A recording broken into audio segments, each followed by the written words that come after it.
Next, I'm going to give you two examples of how this specific goal can be achieved at two levels, at the grassroots societal level and at the international continental level. To practice reconciliation and peace and build peace at the grassroots societal level, we can learn from the South African post-apartheid experience. In 1995, the new South African government established the Truth and Reconciliation Commissions, which were a court-like bodies whose aim was to help heal the country from past injustices, to bring about reconciliations between South African people by uncovering the truth about past injustices, by gathering evidence, by uncovering information, by bringing all sides together into a dialogue. So these were commissions where victims and perpetrators could come together, could face each other, they could give testimonies, they can talk to each other, ask for forgiveness, and bring about understanding of the past in order to build the future. So this was an example of how South African society practiced restorative justice, forgive but not forget what happened in the past. And through dialogue, they sought to establish trust, to build trust and peace together. A total of 1,003 Truth and Reconciliation Commissions were held in South Africa. They were mostly successful. In fact, they were so successful in building peace and trust in a broken society that they were replicated in other countries, such as Canada and Australia. We can do the same, we can replicate and imitate those efforts throughout Africa at the grassroots societal level.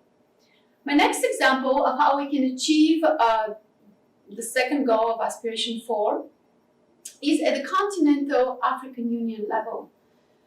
The African Union established the Peace Fund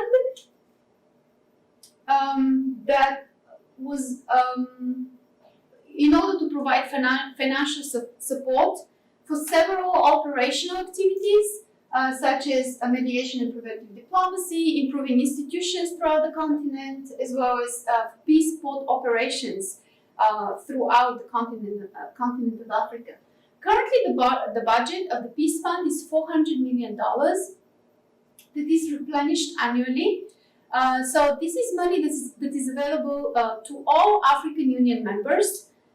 We can apply and avail ourselves of that money if we want to support local, national peace initiatives and operations financially. In conclusion, 5 years ago, the leaders of Africa decided that 50 years into the future, Africa should be more integrated, more prosperous, and more peaceful. To that end, they drafted Agenda 2063 that has 7 specific aspirations, and here I discussed in particular aspiration number 4, which is to create a more peaceful and secure Africa.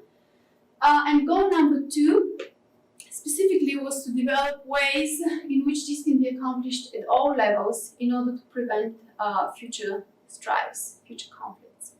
Now, Albert Einstein said that peace cannot be kept by force. It can be achieved only by understanding. In this presentation, I gave you 2 examples of how this aspiration, this goal can be reached.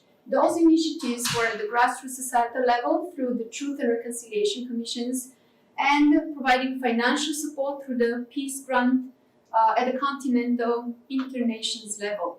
Both initiatives increase our understanding of self, of each other, in order to create, foster and sustain peace locally as well as nationally.